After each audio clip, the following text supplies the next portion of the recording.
માનનીય DGP CID crime અને railway sir doctor KLN Rao sir અને આઈજી મેમ પરીક્ષિતા રાઠોડ મેમની સાયબર ક્રાઇમ અંગે કડકથી કાર્યવાહી કરવા માટે અવારનવાર સૂચના મળે છે, જે અંતર્ગત સાયબર સેન્ટર ઓફ એક્સિલન્સમાં અલગ અલગ ટીમો પોલીસ ઇન્સ્પેક્ટરના માર્ગદર્શન હેઠળ રચવામાં આવે છે અને કામગીરી કરવામાં આવે છે. એ અનુસંધાને જ અગાઉ પાટણ ખાતેથી અલગ અલગ આપણે સાયબર જે મ્યુલ એકાઉન્ટ્સ છે એ બનાવતી ટોળકીને પકડી પાડેલી, જેમાંથી 2 આરોપીઓ પકડેલા હતા.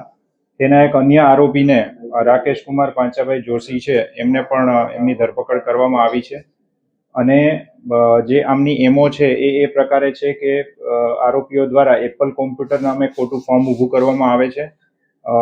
એ ફોર્મના નામે 4 અલગ અલગ એકાઉન્ટ્સ ઓપન કરવામાં આવે છે, જેનો ઉપયોગ છે એ વિવિધ સાયબર ફ્રોડ્સ છે એના નાણાં ટ્રાન્ઝેક્શન માટે ઉપયોગ કરવામાં આવે છે. જેની વિગતો તપાસતા કુલ એનસીઆરપી પોર્ટલ પર 196 સાયબર ફ્રોડ ની અરજીઓ છે, એકનોલેજમેન્ટ નંબર અને ફરિયાદો એ આ ખાતાને લગત એટલે કે એને રિલેટેડ છે, એ તપાસમાં જાણવા મળેલું છે. આ 196 સાયબર ફ્રોડ છે ટોટલ, એમાં જે કુલ ટોટલ ફ્રોડની અમાઉન્ટ છે એ અંદાજે 184 કરોડ એટલે કે 184 કરોડ જેટલી માતબર રકમનો ફ્રોડ છે એ થયેલો છે. આ જે આરોપી છે એની પાસેથી એક મોબાઈલ પણ કબજે કરવામાં આવ્યો છે અને એ રીતે એક મોટા સાયબર ફ્રોડ આચરતી એક ટોળકીને સાયબર સેન્ટર ઓફ એક્સિલન્સ દ્વારા પકડવામાં આવ્યા છે. અન્ય જે અગાઉ એક અન્ય ગુનામાં કે જેમાં સુરેન્દ્રનગર, મોરબી અને સુરતથી સાયબર ફ્રોડ કરતી ટોળકીઓને પકડવામાં આવી હતી, 8 આરોપીઓને પકડવામાં આવ્યા હતા. તે અનુસંધાને વધુ તપાસમાં એક ગૌરવ સવજીભાઈ કાકડિયા કરીને આરોપી છે, એમની પણ ધરપકડ કરવામાં આવી છે.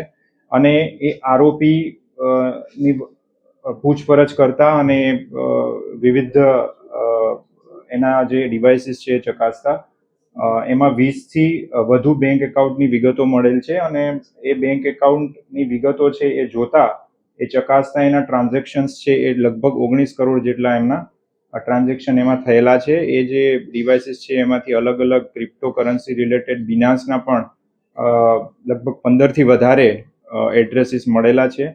અગાઉ આપને ખ્યાલ છે કે એમાં પાકિસ્તાની એડ્રેસ પણ એક ક્રિપ્ટોકરન્સીનું એક એડ્રેસ બિનાન્સનું હતું કે જેમાં લગભગ 10 કરોડ જેટલી માતબર રકમ છે એ ટ્રાન્સફર થયેલ છે.